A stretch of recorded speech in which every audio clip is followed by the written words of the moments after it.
O programa a seguir é uma produção independente. Seu conteúdo é de total responsabilidade de seus idealizadores.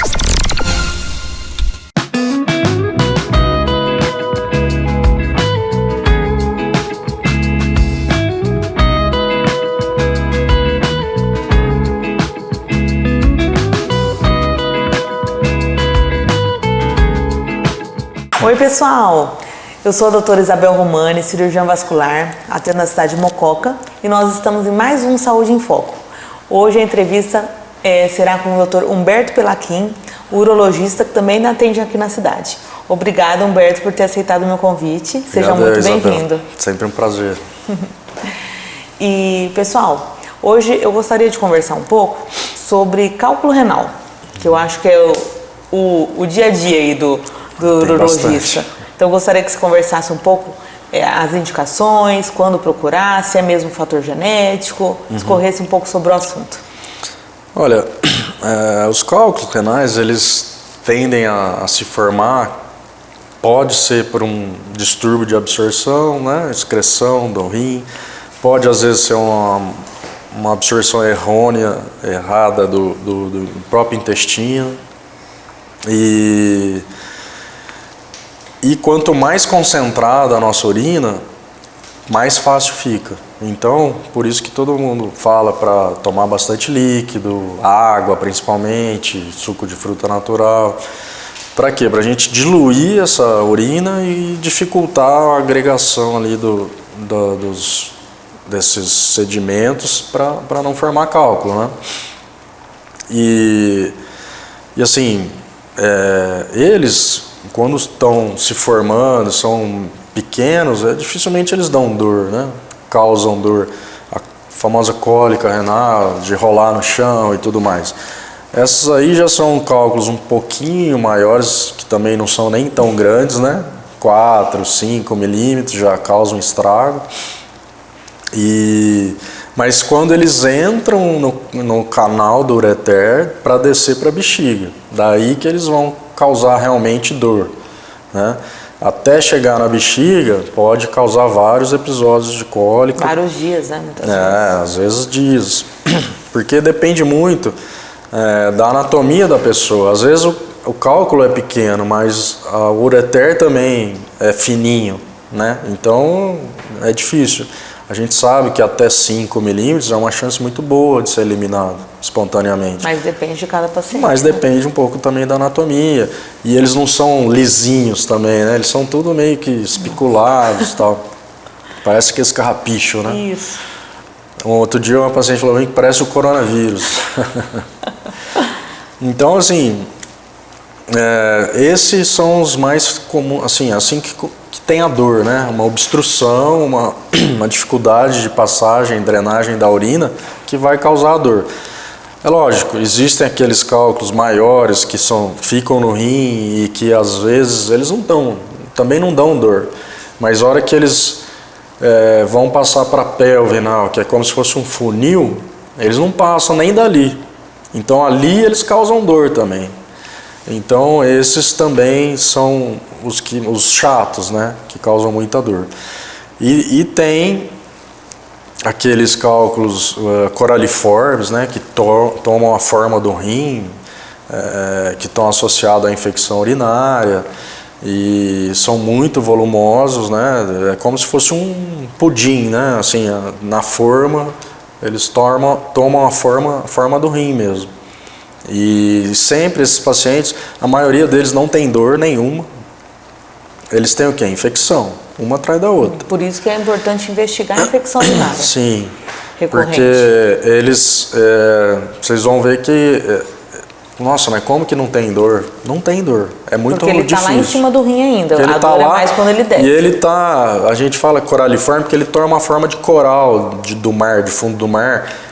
E às vezes até chifre de viado, que ele fica preso no formato do rim, ele não vai até a pelve renal ali, o funil obstruir, então ele não dá tanta dor. Só que dá essa infecção urinária porque tá um pouquinho ali, a urina tá ficando um pouco presa ali. O próprio cálculo, ele tem bactéria nele. Tá. Então, você trata, resolve, porque aquela urina que está ali banhando, você tratou, só que logo as bactérias que estão ali no cálculo mesmo, começam a se proliferar novamente e outra infecção. Então, infecção de urina recorrente deve ser investigada, pessoal. Por isso que é importante isso aí. Não é nada, é só uma infecção urinária, mas ver que tem aí pelo menos mais de 4 no ano, tem que ser investigado por urologista. Pode ser um dos motivos. Pode ser, e se não for, tem vários outros, né? Sim. Motivos que tem que ser investigado. E aí, se a pessoa tiver um cálculo desse tamanho, geralmente tem que fazer mesmo procedimento cirúrgico, né? Sim. O mais tradicional e que, assim, em centros maiores ele está em desuso, né? Por causa da tecnologia que a gente tem disponível hoje. Mas a tradicional, você abre a cirurgia aberta, que você abre o rim como se fosse um pão para você passar manteiga. Você abre, tira o cálculo inteiro. Porque praticamente. Ele não vai sair quebrando, ele é muito grande. E você depois fecha o rim. Você resolve a cirurgia. A parte ruim dessa cirurgia é que você acaba tendo um pouco de perda de função do rim decorrente dessa cirurgia, né? Dessa abertura. E nos grandes centros, o que é feito já? Então, hoje você tem já tem tempo, né? Que tem a percutânea, só que cada vez mais evoluída.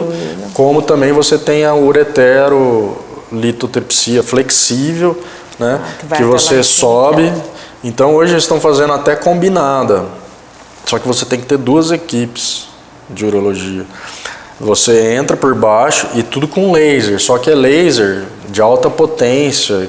Laser que vai quebrar o cálculo. O laser vai quebrar o cálculo. Então são lasers, assim, hoje é de um valor, o custo desse laser é de R$900 mil para cima. Sim. Então entra uma equipe por baixo, começa a quebrar a parte de baixo para cima e a outra vem por aqui pelo lado, vai abordando por cima ou pela lateral também.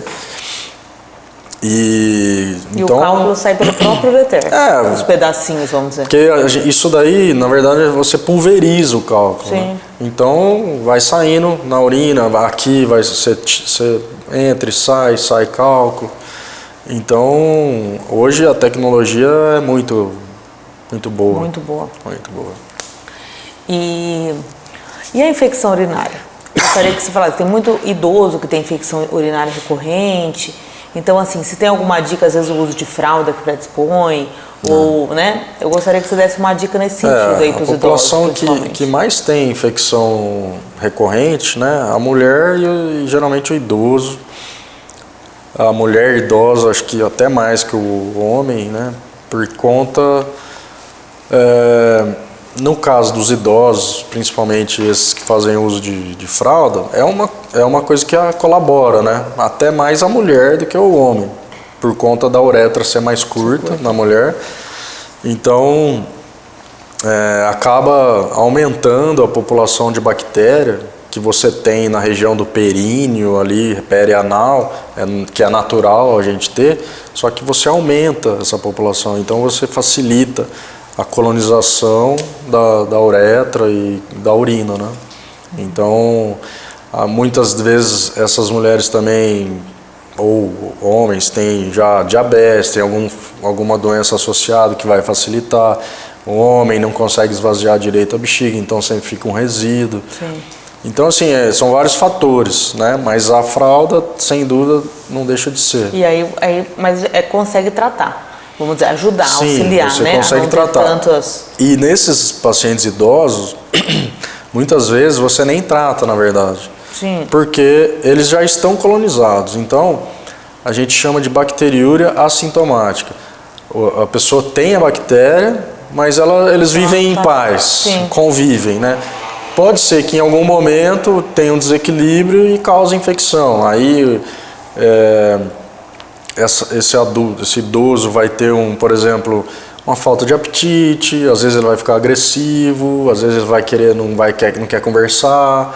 Então você vê a mudança de comportamento nele. É difícil ter febre, queixador, né? Então você vê mais por aí. Aí você trata, você tem que tratar. Então, olha que interessante que ele está falando. Então, às vezes um idoso que é o idoso que tem infecção de recorrência, Muitas vezes não precisa ficar sendo tratado com vários antibióticos, às vezes vai até afetar a função renal dele e tudo mais pela idade.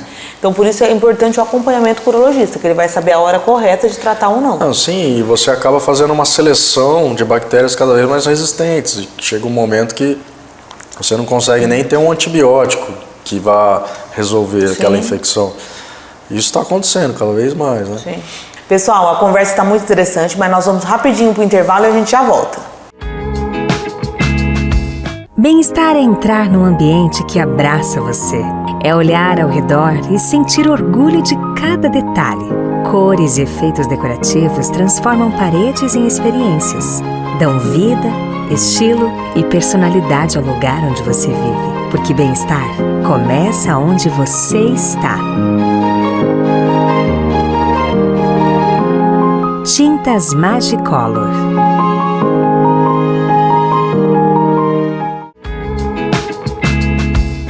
Pessoal, retornamos ao programa Saúde em Foco. Hoje nós estamos com o urologista Dr. Humberto Pelaquim e está sendo uma conversa incrível. Então, Humberto, continuando nossa conversa, explica um pouco mais sobre a reposição hormonal em homem, que é chamada andropausa, como que funciona. Hoje deu um boom, né? Isso daí, esse é um assunto que todo lugar você tem uma rodinha de homem conversando. O homem também tem menopausa, né? Antes era só mulher que dizia. Antes é que nem se falou, a gente chamava de andropausa. Agora existe um termo que se chama de distúrbio do envelhecimento do homem, né? Então, com que idade que começa? Olha, começa com sintomas? Assim, tem tese, a partir de 45, 50 anos começa a haver uma queda, assim. Mas é muito inespecífico, na verdade, né, os sintomas. É um monte de coisa que pode causar isso, né? Perda de memória, perda de força muscular, acúmulo de gordura abdominal, diminuição da libido, uma ereção não muito boa, irritabilidade, um sono ruim também, sabe? Então tem assim, o que não dá isso? Sim. Né? Às vezes, então... É mais a dosagem hormonal, então. Você tem que ter esses sintomas acompanhado de uma dosagem hormonal baixa. De testosterona. Né? De testosterona. E assim, a gente é mandatório que se faça pelo menos 2 medições, né? Porque isso oscila também. Sim. Então, os pacientes hoje deram uma generalizada, né, para isso, porque qualquer pessoa, puta, você não tá bem, né? Não tô bem, tô desanimado, tô não sei o que lá. Puta, vai fazer a tua testosterona que não deve estar boa, deve tá. Então, assim, tudo é testosterona, sabe? Virou... Não faz dieta, não faz atividade física, né? E aí tudo é testosterona. Virou a solução dos problemas, né? E não é real isso, né? Então, assim, e laboratorialmente, você vê que ele considera lá normal 170, mais ou menos, até 780. Olha o tanto que é. Então, um intervalo muito grande. Os guidelines orientam você, tem lugar que é 300 para baixo, tem lugar que é 350. Então, esses pacientes que realmente têm sintomas e têm uma dosagem mais baixa, aí sim você está autorizado a fazer a reposição. Como que é feita a reposição? Então, hoje a gente tem no Brasil em gel, tá? Você tem produtos em gel que você passa, tem que passar todo dia. Na pele. Acordou, passa, espera secar e já pode pôr a roupa e tudo mais. Inconveniente, você tem que ter cuidado porque pode haver transferência. Então, criança, você vai abraçar a criança, a mulher também. Vassa, né? O gel passa para outra pessoa. E as mais usadas são as injetáveis, né? Aí você tem a de curta duração e a de longa duração. A de curta duração, ela teve um tempo que era até muito barato, mas agora já não é mais barato. E o inconveniente dela é que ela oscila muito, são picos, né? Você toma, já vai pro pico e já começa a cair, aí você tem que tomar de novo. Então fica essa oscilação muito grande. E tem as de longa duração que não. Você toma, ela vai, tem o pico, mantém um platô que dura em torno até de 12 semanas, às vezes um pouco mais, um pouco menos, né? E todas injetáveis, né? Existe aqueles pellets, né? Que hoje em dia alguns lugares aceitam, outros não. Que é igual tem o chip da beleza. Isso, eu ia falar isso. Tem de testosterona também.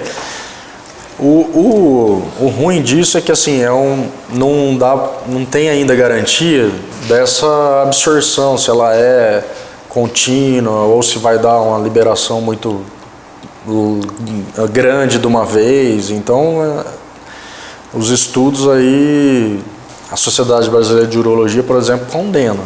Sim. Tá? Os injetáveis não, né? Os injetáveis não. Eu falo esse... Sim, ainda está em... O chip. Sim. Né? Que a gente chama de pellet. E uma mulher que às vezes precisa repor a testosterona, você também faz ou é mais a parte do ginecologista? Fica mais ao cargo do ginecologista. Você faz mais nos homens mesmo. Você vê, isso está tão assim que até a mulher tá indo para esse lado de testosterona. E assim, se você conversar com ginecologista, endocrinologista, na mulher a testosterona tem que ser baixa. Repor muitas vezes vai viralizar. Então, tem efeitos colaterais, né? Tem muita complicação. Pode desenvolver uma hipertrofia ventricular, que vai poder trazer até a morte. Fora isso, né? Voz, na mulher aumenta o clitoriano, pelo, a pele gordurosa, mais oleosa, né? E espinhas, né? Muitas espinhas. E assim, se você não toma cuidado, dependendo de como faz esse uso, você aumenta muito o hematócrito do sangue, né? No hemograma ali, você com isso aumenta essa viscosidade do sangue. Você pode aumentar o LDL, o colesterol ruim, e com isso também predispõe. Então, assim, você tem uma viscosidade aumentada, colesterol ruim aumentado.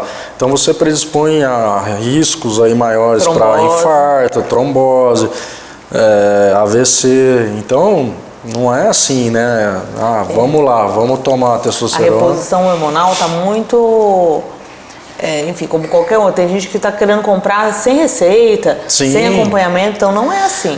Eu vivo vendo casos de trombose no meu consultório, que é aqueles anabolizantes, né? Que é um absurdo, porque a reposição, igual o Humberto falou, de forma assertiva com o médico deve ser feita e tem total segurança. Não, sim, porque você protege o homem, né? No caso aí você ajuda a controlar melhor o paciente que é diabético, muitas vezes. Você melhora o sono do paciente que tem problema de sono. Você com certeza vai melhorar a disposição, a libido da pessoa que tem o sintoma relacionado a isso. Então o bem-estar melhora, né? Melhora. Se sente melhor. Tem o lado aí estético que vai trazer músculo, uma parte da musculatura que vai substituir massa magra, né?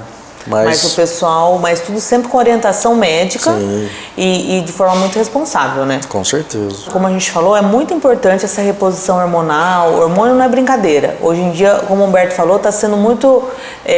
qualquer um passa, não tem problema nenhum e não é. Então, tem que ser feito. Ele é muito interessante, deve ser reposto, mas da forma correta. Então, com o endocrinologista, com o urologista, com o ginecologista e o acompanhamento. Não é só repor e deixar. Então, tem que ter esse acompanhamento periódico, que aí sim vai te trazer benefício, mas de uma forma correta e com muito cuidado, né? Sim, você tem que ter cuidado até, por exemplo, no homem, os pacientes que têm câncer de próstata, por exemplo, eles não podem tomar. Sim.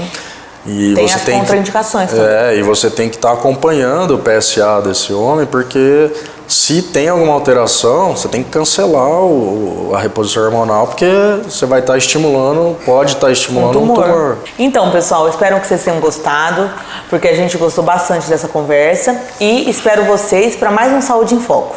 Até mais!